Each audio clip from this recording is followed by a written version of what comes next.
चादर और फादर का समय चला गया साहब, क्षमा करिएगा। ताजमहल दिखाने वाला समय चला गया साहब। जब बाहर निकले मस्तक पर त्रिपुंड हो, गले में रुद्राक्षों की माला पड़ी हो, तो वह संकेत देता है देखो मैं राजा बन गया हूं, लेकिन अपने सनातन धर्म को मैं भूला नहीं। जिस प्रकार मुझे प्रधानमंत्री होने के बावजूद भी हिंदू होने पर गर्व है, उसी प्रकार प्रत्येक हिंदू को अपने हिंदू होने पर गर्व करना चाहिए। क्या आपने देश के प्रधानमंत्री नरेंद्र मोदी को नहीं देखा? कुछ भी कहिए साहब, आप मानो ना मानो, ये राजनीतिक विषय नहीं है, ये भाव का विषय है, ये भक्ति का विषय है, ये आस्था का विषय है, ये श्रद्धा का विषय है। एक देश का राजा अपने जन्मदिन पर जब माता से मिले तो माता के चरण स्पर्श करता है, आशीर्वाद लेता है।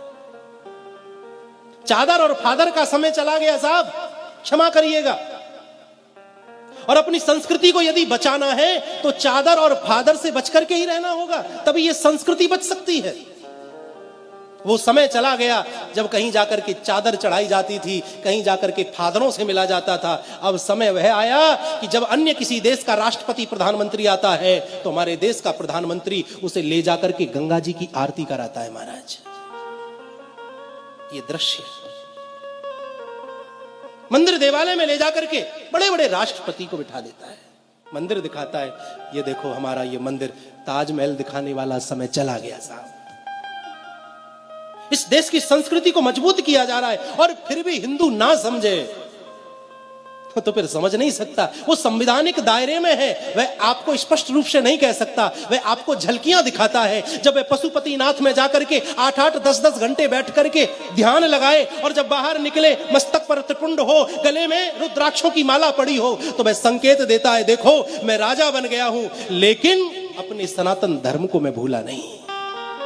जिस प्रकार मुझे प्रधानमंत्री होने के बावजूद भी हिंदू होने पर गर्व है, उसी प्रकार प्रत्येक हिंदू को अपने हिंदू होने पर गर्व करना चाहिए।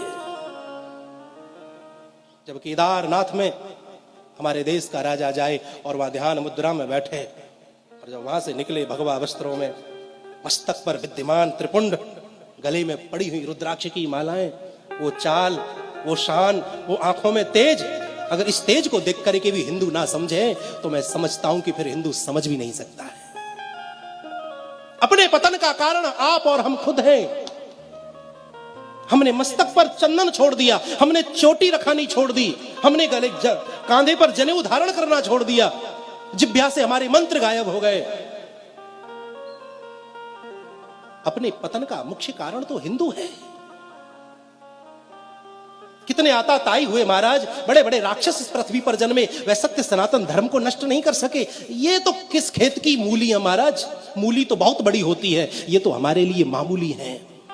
बशर्त यह है कि हिंदू को एक होना चाहिए, एक होना आना चाहिए। अच्छा लगता है।